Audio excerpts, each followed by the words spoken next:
No São Paulo existe alguma chance de Pity Martinez virar reforço? Bora falar também sobre mais demissões que o São Paulo prepara para o fim dessa temporada. Para completar, São Paulo descartando a chegada de lateral direito, você vai entender o motivo. As últimas do mercado, bastidores, finanças e tudo o que está em jogo nas 2 rodadas finais do Campeonato Brasileiro. Fala aí pessoal, eu sou Jorge Nicola, bem-vindos a mais um vídeo do canal, sempre bom ter vocês por aqui. Sem perder tempo, pedir para deixar like, se inscrever no canal e ativar as notificações. Bora falar agora sobre a chance de Pity Martinez pintar no São Paulo. O meio atacante argentino de 32 anos de idade já esteve na pauta tricolor em outras janelas de transferência. E o fato de estar na lista de dispensas do River Plate, ele só fica até 31 de dezembro, quando acaba seu contrato, aumentou os rumores de que o São Paulo poderia tentar sua contratação. Antes de gravar o vídeo, entrei em contato com um dirigente importante do departamento de futebol do São Paulo e posso assegurar que o Pity Martinez está completamente descartado. São 2 os motivos. O primeiro deles é a idade. Esses 32 anos de idade fazem com que o jogador tenha uma idade considerada muito alta pro São Paulo de 2026. Já havia contado para vocês que o tricolor vai dar preferência para atletas jovens. E aqui vem o segundo ponto. São Paulo também quer jogadores que costumem disputar 50, 60, até 70 partidas por temporada, situação completamente diferente da do Pity Martinez. Nesse ano, com a camisa do River Plate, ele só esteve em campo em 13 jogos. Importante registrar que não joga desde 17 de agosto. Nas últimas 7 partidas foi levado para o banco de reservas e não ganhou nem sequer 1 minuto. Pity Martinez, que havia jogado só 10 jogos em 2024 e outros 8 jogos em 2023, é tudo que o São Paulo não precisa, de jogador veterano e com histórico de poucas partidas na temporada. Hora de te atualizar sobre o São Paulo, que descartou a contratação de lateral direito. Muitos torcedores do São Paulo entendem essa como uma posição extremamente carente, até porque faz bastante tempo que o São Paulo não tem um jogador para essa posição confiável. Por que que o São Paulo decidiu não ir ao mercado atrás de lateral direito? Primeiro, porque não há dinheiro. Depois, porque há vários jogadores formados na base em Cotia que garantem enorme expectativa. Um deles, inclusive, já está no time principal e tem brigado com o Cédric pela posição de titular, eu me refiro a Mike. Há outros 4 de Cotia que estão sendo trabalhados para ganhar em tal posição. São eles Igor Felisberto, Lucian, Guilherme Brito e Ângelo, esse último titular absoluto da seleção brasileira que disputou recentemente a Copa do Mundo Sub-17 e terminou na 4ª colocação. O Ângelo é aquele mesmo que foi vendido para o Strasbourg, da França. Ele só se muda para a França a partir de janeiro de 2027, ou seja, ainda tem toda a temporada de 2026 para eventualmente ser utilizado no time principal. Mas o que eu percebi é que dificilmente o Ângelo terá oportunidades. Primeiro e principalmente porque já está vendido, depois porque aposta-se muito no Mike e também no Igor Felisberto, embora também tenha ouvido muitos elogios ao Lucian e ao Guilherme Brito. Dentro do São Paulo há a convicção de que talvez essa, a lateral direita, seja a posição mais fértil, de melhores condições, referente a atletas vindos da base. São Paulo vai demitir mais funcionários e jogadores no fim da temporada. E essa garantia foi dada pelo próprio presidente do tricolor, Júlio Casares. Você sabe, na última sexta-feira, Carlos Belmonte, Chapecó e Nelsinho, 3 dos conselheiros que atuavam como diretores do departamento de futebol profissional, caíram. E o São Paulo programou uma série de outras mexidas com funcionários e atletas para o fim do Campeonato Brasileiro. Há um enorme incômodo, especialmente por conta da dificuldade do São Paulo em recuperar atletas. Foram vários os jogos desse Campeonato Brasileiro em que o tricolor tinha mais de 10 desfalques. Na derrota por 6-0 contra o Fluminense, eram 15 baixas, sendo 13 por questões médicas. O presidente tricolor Júlio Casares disse o seguinte nessa sexta-feira, abre aspas, as mudanças profundas ainda vão acontecer em outros campos. Hoje foi anunciada uma fase dela, disse o Júlio Casares, se referindo às saídas do Belmonte, do Chapecó e também do Nelsinho. Presidente completa, as mudanças vão acontecer no âmbito que nós temos no futebol e não serão anunciadas agora, mas nós vamos ter que caminhar para isso.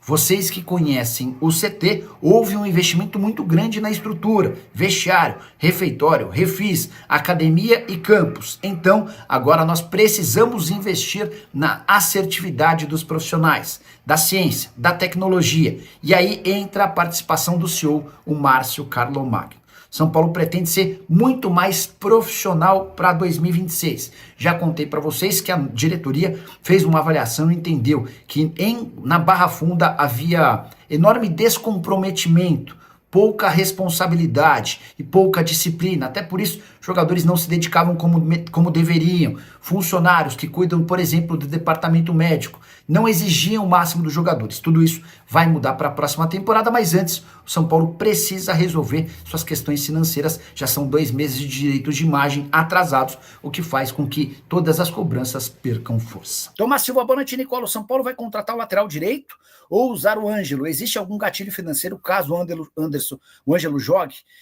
Eu vou checar essa história de gatilho financeiro, mas não me lembro de ter nada. Eu só preciso entender quando é que o Ângelo completa 18 anos de idade. Só para vocês entenderem, o Ângelo é o lateral direito da base, jogou o Campeonato Mundial Sub-20 pela seleção e está vendido para o Strasbourg. E acho que ele completa 18 em fevereiro. Estou checando aqui, ó, 20 de outubro de 2008. Então ele vai completar 18 anos somente em outubro do ano que vem. Boa. Isso significa que o São Paulo vai ter o Ângelo para a próxima temporada. Jogador que deixou ótima impressão no Mundial Sub-17, tá? Diante da escassez de jogadores para a posição, eu vou até responder nessa mensagem do Tomás Silva. Diante desse cenário, eu investiria para contar com o Ângelo. Como ele faz 18 em outubro, deve poder se mudar para o Strasbourg somente em janeiro de 2027. Vou até checar com uma fonte envolvida nessa negociação. Quer ver?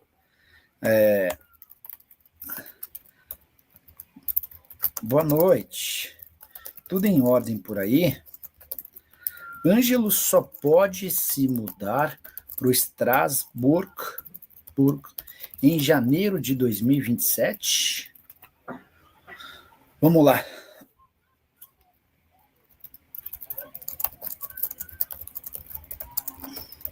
Bora tentar responder ao máximo de perguntas. De toda essa situação. Leonardo Preto, Nicola, o São Paulo já negocia com algum jogador?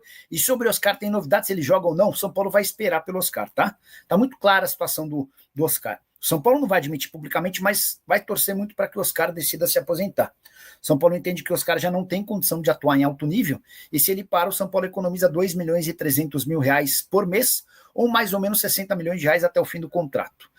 Sobre reforços, São Paulo já tem mapeados alguns nomes, mas vai ao mercado para contratá-los assim que tiver certeza. Se vai para a pré-Libertadores, se vai só para a Sul-Americana, isso vai ser determinante no planejamento do São Paulo, tá? Marcos Alves, Nicola, boa noite. O São Paulo precisa de contratações certeiras em 26. Não pode errar mais. E na sua opinião, você está coberto de razão. Não dá nem para cogitar errar.